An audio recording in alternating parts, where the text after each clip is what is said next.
What's going on, guys? It's your boy JustoT, and today I'm here with a video that's very important to me. Today's video is going to be about how it feels to lose a parent. Even as I say those words, I already read some of the things I want to read to you guys, but I still feel a little sad about, what the content that's about to come up.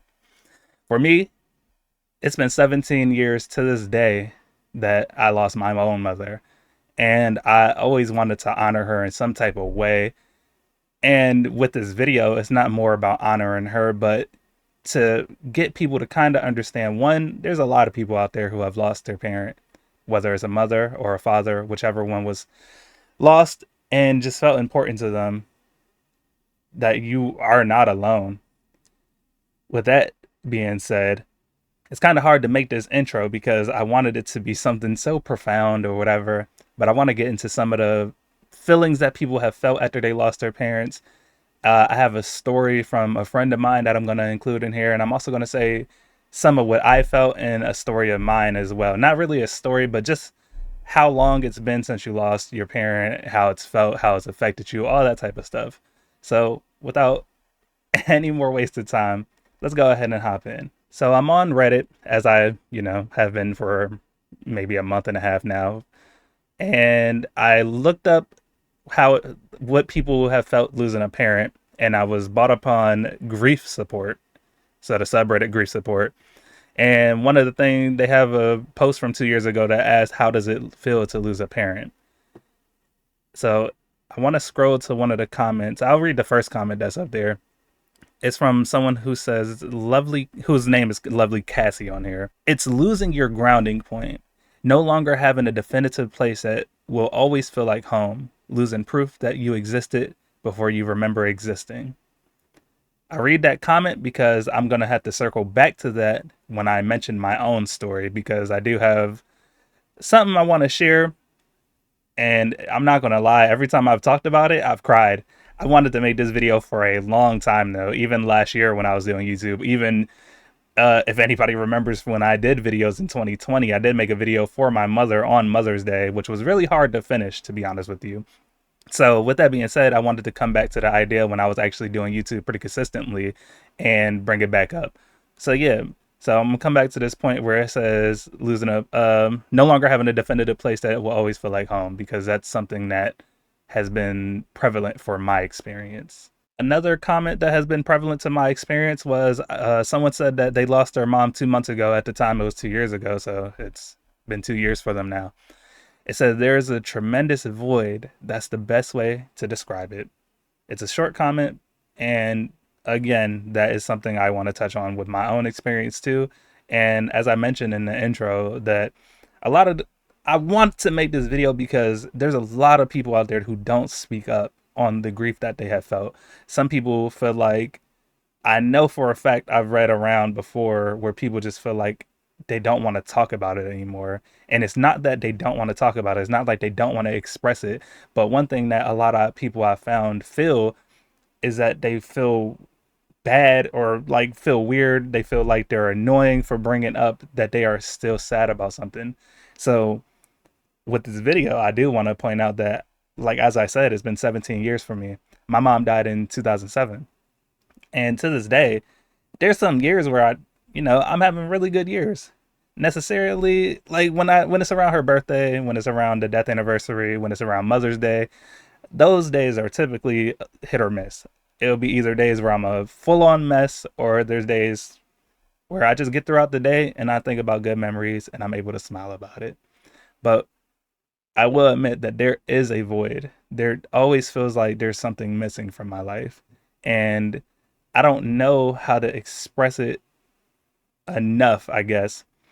But I guess I'll touch more on it when, I bring up my own story.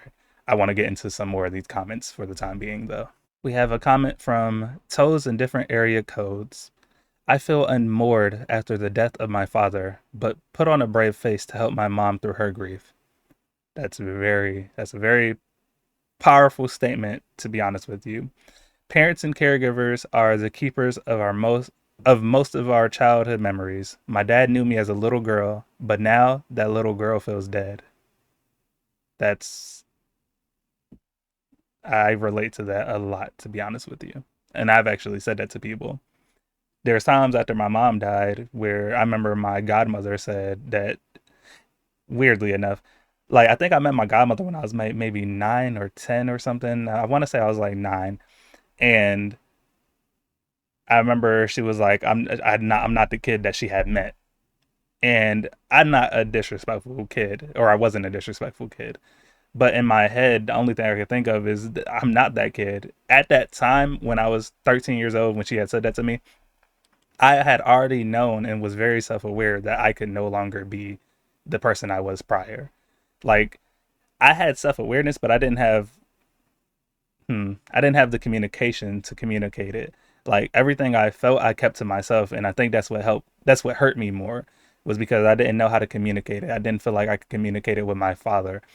Um, there was times where my dad was a poor communicator as well, so I would always think I got it from him. But no, in all reality, I just didn't know who to trust to speak to. The person I trusted the most had already died. So when it says when it goes, parents and caregivers are the keepers of most of our childhood memories.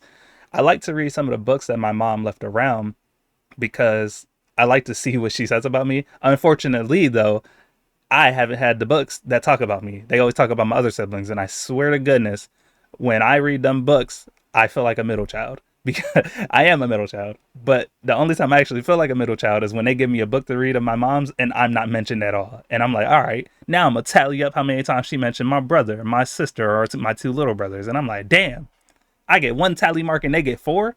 It's crazy. But it's like it's not like I don't have it's not like I have a hard time remembering stuff from my childhood because it's really ingrained in me, to be honest with you. I remember a lot of it.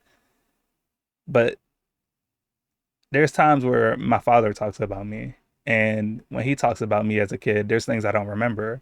So it's always funny to think about those things. My dad always brings up how when I was a kid, I used to take a bite out of raw hot dogs and put it back. My sister would join in with that and say I was an asshole because I bit him and put him back in a way where the part that wasn't bit was showing. So you wouldn't know that I bit into the hot dog until you took the hot dog out and there's a bite mark in it. So it's like things like that, those funny memories that my mom and dad didn't share every memory together. There's memories that my mom has with me alone that I have no access to. And I never even thought about it, to be honest with you. And it's like, I just want to know, like, what did you see me as? How did you see me? What was I when I couldn't know what I was? Those types of things. We have a comment from Trig72. Lost my dad 14 years ago and my mom this past Christmas Eve. I still can't believe she's gone. It was unexpected. I still think about calling her before I go to bed, or even picking up something she'd asked me to grab from the grocery store. I feel so lost. I feel robbed. This wasn't supposed to happen. I told her I loved her every time I saw her and every time I called, which was almost every night. Just wish we had more time. This one, I believe, is very powerful to me as well. I've had times where I'm sorry, I've had times where my friends have lost their parent, and because I've been so open about how I lost my mother, a lot of times my friends feel comfortable enough to come talk to me about like what it feels like, what I think they should do now that their parent is gone. And the first thing I start off with is you had more time with your parent. There's some things that are different. So for me, there's a lot of moments in my life that felt empty because I didn't have my mom there. Like there was a happiness there, and I'm not going to sit here and act like there was no happiness at all, but I'm not going to sit here and act like I was completely content with the situation. One thing that I regret in my life, and I've tried to get over this regret, and I think that I have for the most part, but when I was in sixth grade, I got in trouble. One of my teachers didn't like me. I guess I talked too much. I can't actually remember why she didn't like me, but I did used to talk a lot, so I wouldn't be too mad if that was one of the issues. But then the one thing that I don't agree with my teacher was when she left me out of my sixth grade graduation. My sixth grade graduation, my mom died when I was just beginning eighth grade, mind you. So that was the last chance that I had, and I didn't know it. So when I was supposed to graduate from sixth grade, my teacher kicked me out of graduation. We was doing rehearsal, and she saw me buck at somebody. The only thing that kind of makes me mad is the fact that somebody kept like putting a finger in my ear. And she doesn't see that. She doesn't see that somebody put their finger in my ear like three fucking times. I'm like in the front and someone just keeps doing it. So, of course, I turn around and I'm like, yo, like, stop. But instead of seeing the person who was fucking with me three times, she sees me buck one time and kicks me out of graduation immediately. She kicked me out of graduation because like I said, like she already didn't like me like that. So the relationship that we had throughout the year culminated in her kicking me out for the one thing she saw during graduation rehearsal. I didn't have the communication skills, nor was it. I was in the stupid fucking mindset of no snitching anyway. So I wouldn't have said anything like that somebody was doing it anyways. But she kicked me out of the graduation, and that was literally the only time my mom could have ever saw me graduate. Once I got to eighth grade, usually in Maryland at that time, you graduate from sixth grade.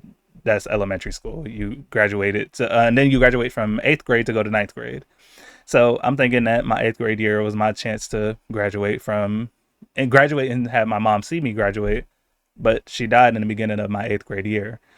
With that being said, the reason why I feel like I wish I had more time was because I did graduate my 12th grade year, obviously, from high school. And although it was a good day, I had teachers crying because I had a really great teacher, Miss Gorminski. She came up to me in tears, like she gave me a big old hug because she loved me. And that felt good. But like, the one person I really wanted to see me graduate was the one person that couldn't see me. And I want to bring, I guess I could bring up a song lyric. Uh, Damn, what lyric was it? Was a J. Cole lyric. Regardless of the point, I like the one person I really wanted to see me graduate just couldn't do it. And that kind of hurt me the most. If I remember the lyric, I'll bring it up.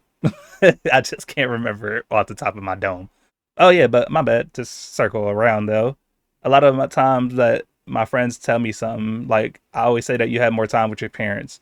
Now, it doesn't mean that you felt something more than I felt. We both probably felt the same exact pain. We're gonna take it the same exact way, and it is just regardless. I always tell my friends it's a long journey ahead of you because you will no longer feel that any longer. One thing that I know about myself, as I mentioned, I feel a void in myself. I tried to fill that void. I thought that being an older brother, because I loved being an older brother, I literally wanted to be an older brother as a kid. And once I couldn't be an older brother again, that hurt. But then when I did have the opportunity to be an older brother again, it just didn't feel the same any longer. Like I was gone for 5 years of their lives. So much happened in that 5 years. Although they probably looked at me as an older brother still, I didn't feel like that anymore. It wasn't filling the void that was left inside. I did therapy for 3 years. And in that 3 years of therapy, I made some improvements, but I also made more improvements on how I can self reflect. And I realized that if I'm just going to be flat out honest with you, I am broken beyond repair, in my opinion. And I don't necessarily say that as it's a bad thing. It does suck, don't get me wrong, but it's inevitable. The person who made me feel the best in this world is gone. The person who, and then the years after, by the way, proved that I just will no longer be able to feel that. The depression I felt, the anxiety I felt, like just even acknowledging the fact that I know I will never feel the love that I want to feel the most ever again is gone. I will never feel it. So that's the type of message I convey to some of my friends who lost their parents. Now, I don't know if this is the same dynamic with a lot of people. I grew up with my mother. We didn't live with my father. My father lived in Connecticut. So when I did move with my father, if I lose my father, I will know that the devastation of losing my mother will be more than losing my father. I've had more time with my father, but the developmental years, the most important years in my life, were spent with my mother. And I guess I'll stop talking about it right there. because when I reveal my story more of like how it affected me, why it was devastating, you will kind of understand me more on why I say certain things. So I just want to go ahead and take a second to pivot. I do have a story from my friend, and I just want to, not a story, I keep saying story, but it's more like telling how she feels when she lost her parent, or mother, I should say. And just, we'll go from there. So I'm going to pivot over. I already talked about how I would give advice to some of my friends, and I just want to mention something, a message that I got from my friend about the subject. All right. I have the message of my friend up. It's a screenshot, so I'm on my phone, but I will put the message in the video. I took her name out of it. Well, she says her name, but I took her full name out the video. So she goes, "Hi, my name is Shay. I am 28 years old. I lost my mother unexpectedly in May of 2015. It was very tough for me. I was in shock for the most part. There were so many times something happened and I would pick up my phone to call her. I had to take care of my youngest brother, who was 13 at the time. I pretty much had no help. We were on our own. I've realized for those first 6 to 7 years, I was just trying to survive and I didn't have time to grieve properly. It was really hard to accept. I needed her love and guidance through this life. We were very close.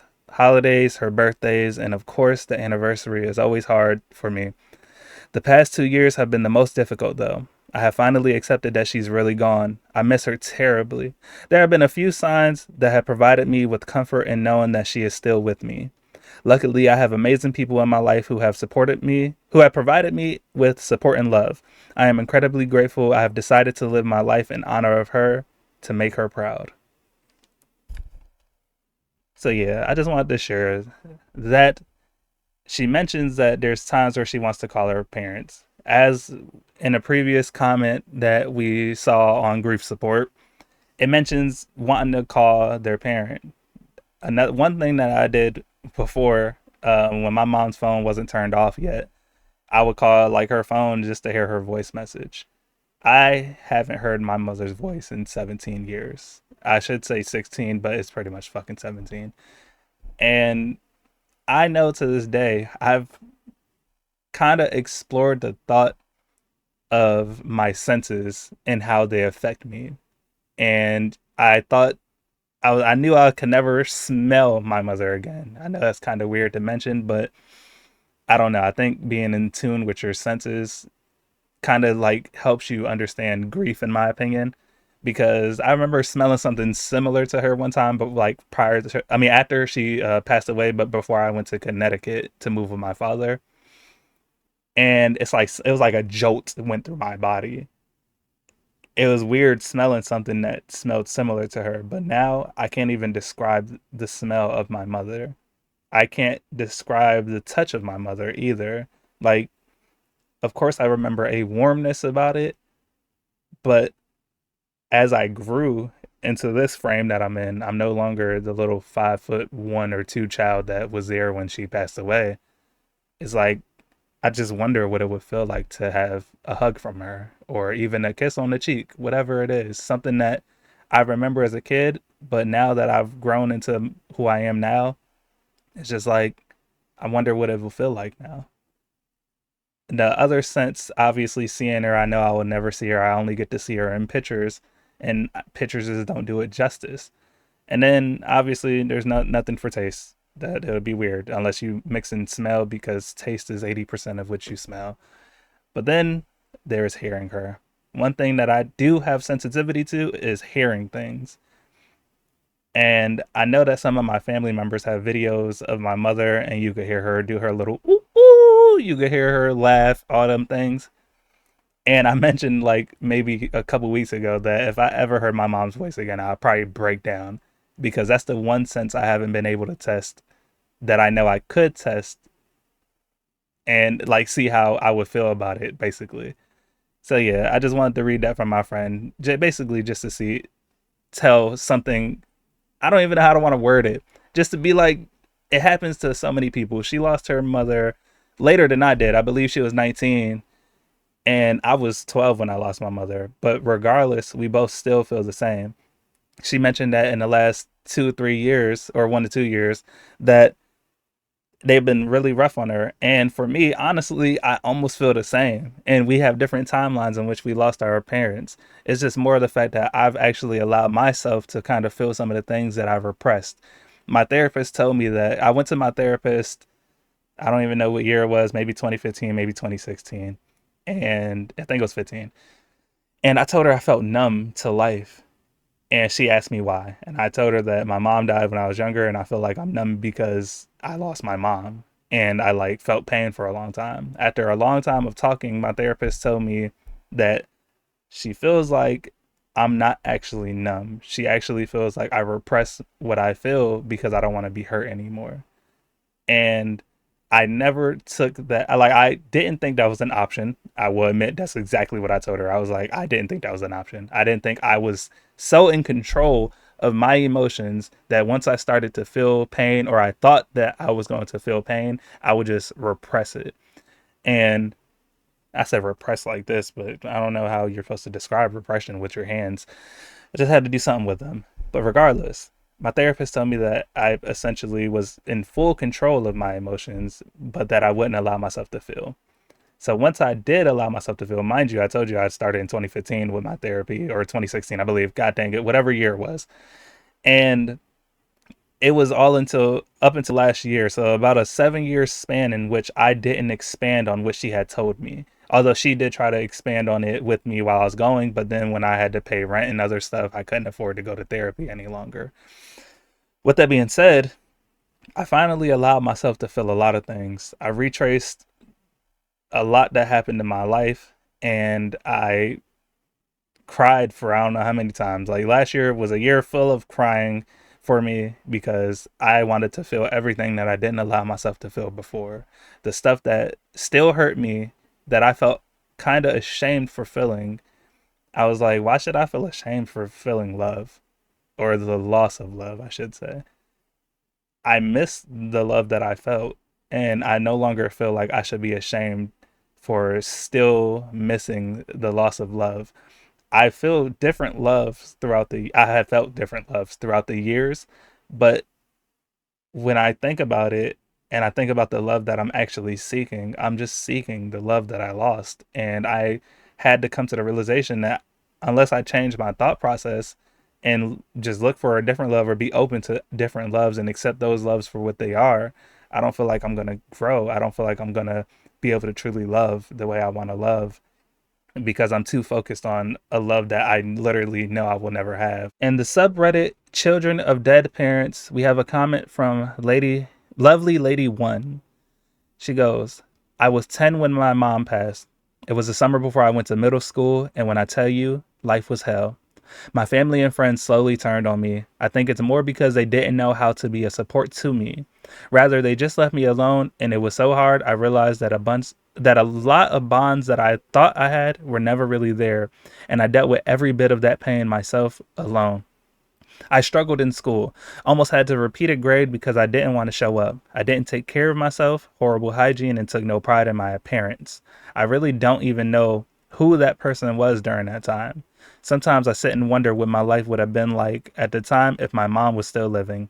She probably would have saved me from a lot of that anguish. I did have to grow up fast. I've always had to turn to myself when it came to a lot of things because my father was not mentally well. I really am surprised I did not commit suicide at that time. It was scary.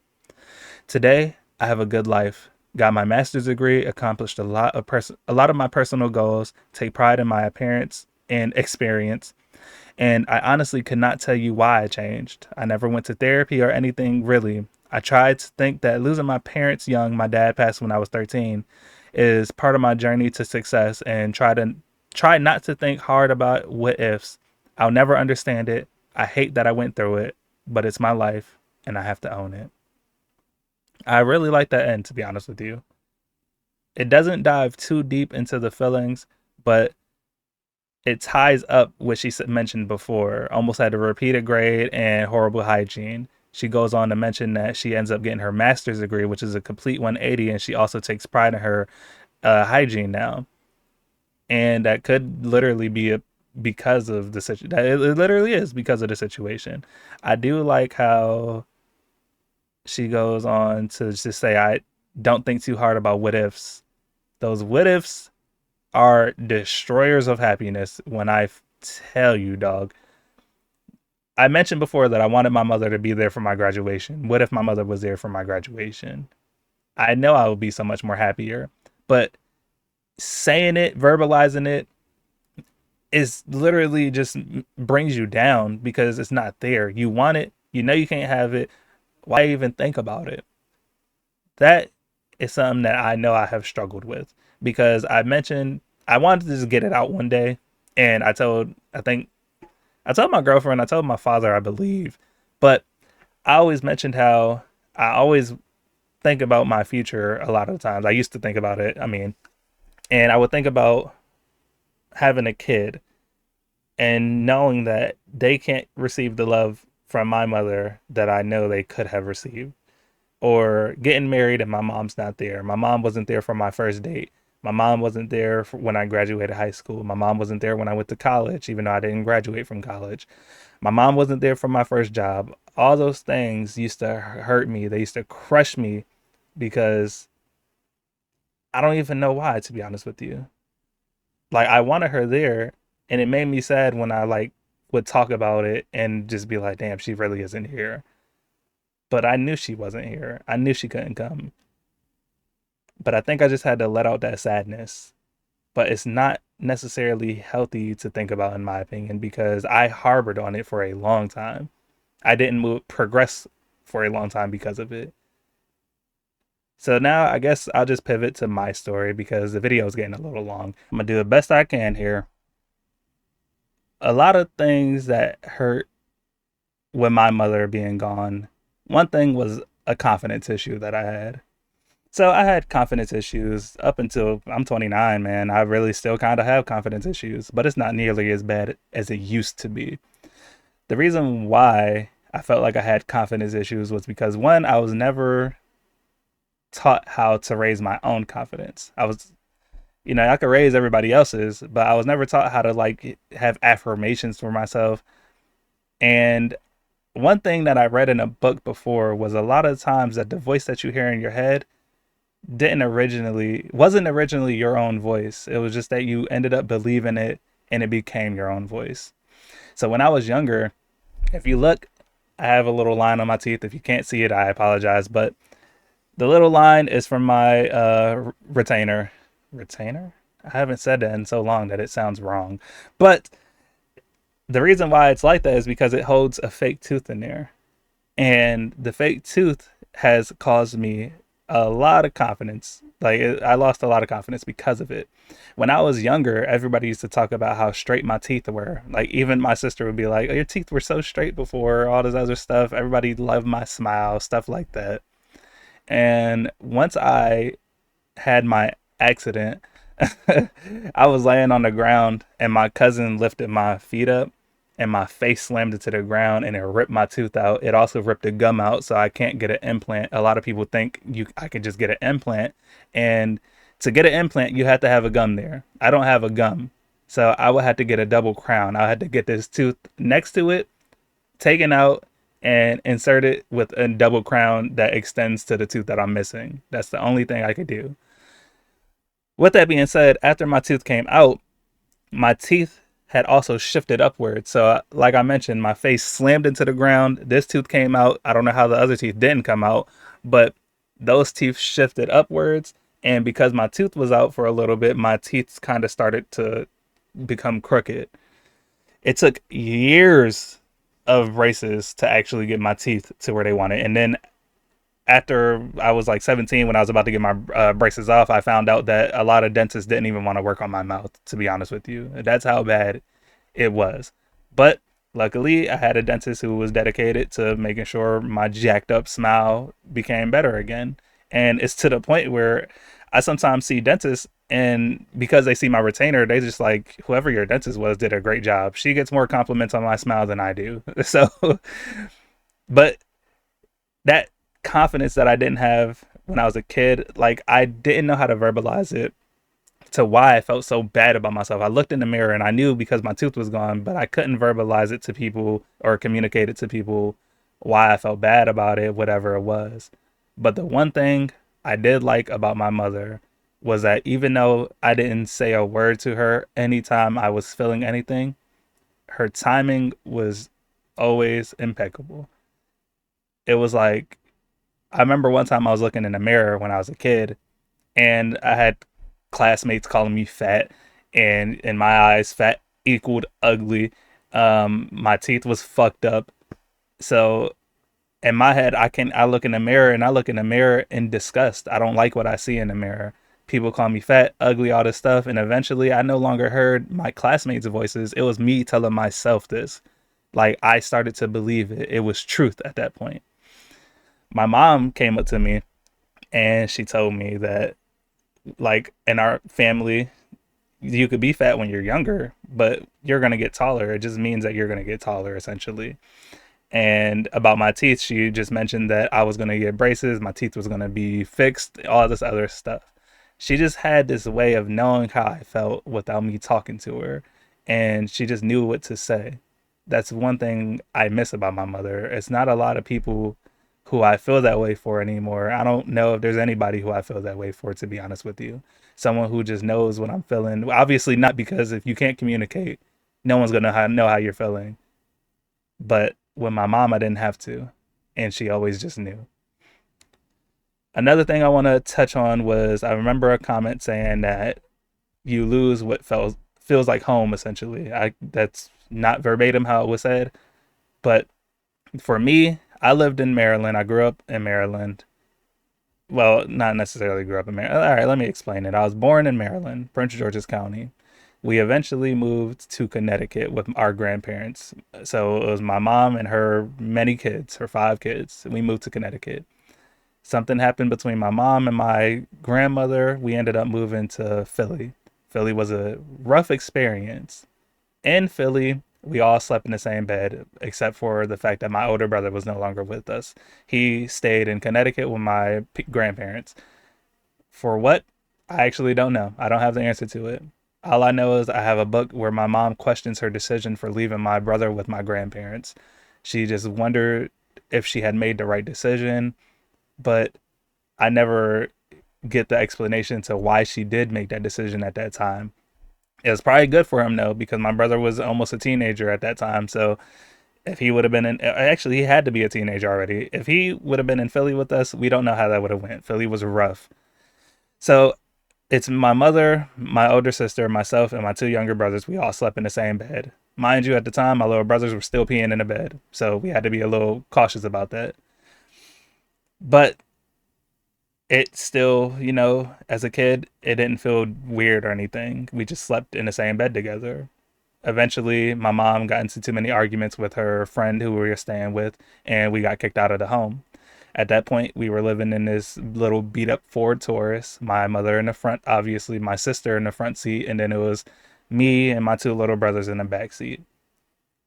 Again, it didn't feel weird. Eventually, we finally go to a homeless shelter. The homeless shelter, my mom slept in one bed, my sister slept in a bed. I think I slept in a sleeping bag, like stuff like that. But we were all together. We were able to be together. And again, it didn't feel weird. My mom finally gets a house, and it's in North Philly, I believe, because they said something about it being near Joe Scott's old neighborhood. And that house fucking sucked. It was great because it was the first time we really lived in a house like that, where it's like 2 floors and it's not a two-family home. And maybe we lived in one prior, but I think we rented that. Or my mom rented it. With that being said, the house had a bunch of mice in there. The person who was supposed to take care of the home before we lived there, he didn't do his job properly. So eventually they found a big ass dead rat in the washer machine. And the reason why all the mice were there was because they were eating the dead rat. So it was a mice infested house, and we lived there. But again, it didn't feel weird. So after that, we moved back to Maryland. We lived the next 3 or 4 years, whatever it was, and then my mom passed away. After my mom passed away, I moved with my father, and I love my father. at the time. I love them now too. But at the time of being a kid, I only remember all the memories of visiting my father. So I think shit's gonna be sweet. And I quickly find out that it's not. And I feel like I'm constantly waking up in a foreign place. I constantly have dreams that my mom is still around. I constantly had dreams that I was living a dream, that the real life was in my dream world, where I continued on to live my life with my mother and my two little brothers, with our dog Chloe, with my older sister. But every time I would wake up, and when I woke up, I would just cry because it's a constant reality. Like, it's constantly understanding that this is reality. And I just would wish for stuff. I would always pray and just be like, I ask God for some unreasonable shit. I ask God for my friends to move to Connecticut for whatever reason. Their parents got a job in Connecticut and they're also moving here. I had dreams that maybe my little brothers, for some reason, would move up to Connecticut and I could be an older brother again. I just finally kind of understood that I no longer felt at home. Years later, I was able to finally realize that no matter where we went with our mother, whether it was a car, whether it was sleeping in the same bed in Philly or Connecticut, or sleeping at a homeless shelter, because she was there, that was home. It's the first time I talked about this without crying, but I'm holding it in. But you literally do lose what you feel as home. And to wrap this up, because I have so much I could say, the reason why I feel like I was so hurt was prior to my mom dying, I had finally looked at her as my hero in my life. Now, there was a lot of times where I told you guys I couldn't verbalize certain things, but there was one time in particular where I looked at my mom and just, I looked at her as if she was a hero. This one's a lot harder to talk about. Whew. All right. This one is a lot harder to talk about, as I mentioned. So, the time where I finally felt like my mom was my hero, my mom had had cancer for a while already. She had already told us years prior that she had stage 4 breast cancer. And at the time, I just didn't understand what stage 4 meant. She was explaining it to us, but as a kid, I couldn't even pay attention to the conversation. I knew what cancer was, but I just, after she had mentioned it, I don't know anything else that she said. I just know that she kept on living and she kept on trying to live. So when I mentioned the trying to live, she used to go to chemotherapy and she used to go to radiation. There were days where, because I went to school later, I would sometimes be at the house when she was leaving. I never really had to help because who I called my godfather, one of her best friends, Kevin, used to come help her out. Kevin would come, he would take her wheelchair, he would help her get onto the stairs. We lived on the third floor. When we lived on the when that was going on, the reason why he helped her on the stairs was because my mom didn't want to be helped fully. So she would, even though she had no use of her legs any longer, she would tell Kevin to bring the wheelchair downstairs, which he would do. He would bring the wheelchair down the stairs, get it in position for when she was ready to get back into it. At that point, my mom would lift herself up and literally go down every single stair that she could. So I watched this maybe 4 or 5 times because I just was there. So when I watched her, I realized, like, she does this every single time. So just because I had only saw it 5 times didn't mean that it wasn't the only time she did it. Now, there were some times where she would be like, I'm a little tired today. She'll go down one flight of stairs or she'll go down 2 flights of stairs and then she'll ask Kevin to pick her up. And Kevin always obliged. He always would just pick her up and just put her in her chair and take her on to chemo or radiation. There was one time in particular, she said she was tired. She was not having a good week at all. And she still attempted to go down the stairs. And it was at that time where I looked at my mom as my hero because even though she was tired, even though she would talk about how she wasn't hungry because she didn't have an appetite, all this stuff, I still watch her try. But that brings me to what hurt me the most, though, because most of the time when she wasn't able to do it or she would say that she was tired, it will be followed up by a time where she gets all the way down the stairs on her own. But then it came a time where every single time it got to a point where she was always tired and she could no longer get herself down those stairs. And at that point, I kind of I had dreams that she was going to die. So it was at the point where she was feeling more tired and not able to move as much, where I started to kind of feel fear for the first time. There was always fear of other things, but this was the first time that I felt fear that I was going to lose my mother. And I hated the fact that once I finally could view my mom as my hero, that that's when all the fear and stuff started to come up, where I was just like, I didn't know what to do. I felt powerless. And on top of that, the one time that my mom asked me to help her, I tried and I just couldn't see my mom in that way where she couldn't use her legs, where I had to help her up. So I told my sister I couldn't do it. So I immediately before she had passed away, I started regretting so much because I don't know, I saw my sister do so much stuff that I couldn't do.